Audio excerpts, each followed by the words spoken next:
বাংলাদেশের বৃহত্তম শিক্ষাপীঠ এই কুষ্টিয়ার ঐতিহ্যবাহী ইসলামী বিশ্ববিদ্যালয়ের আমরা এই দর্শনীয় জায়গাতে আছি। যেটা দেখানোর চেষ্টা করছি সেটা হচ্ছে যে এই দর্শনীয় বিদ্যাপীঠে আপনারা দেশ বিভিন্ন প্রান্ত থেকে অথবা দেশের বাইরে থেকেও কিন্তু শিক্ষার্থীরা এখানে এসে শিক্ষা গ্রহণ করে যায়, শিক্ষা অর্জন করে যায়।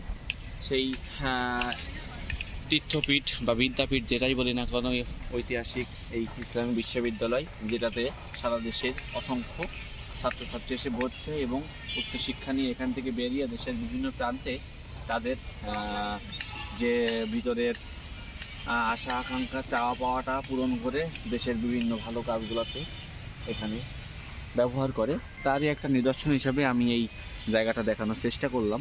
তো আশা করছি সবাই ভালো লাগবে। আর ভিতরে আরও অনেক কিছুই ছিল।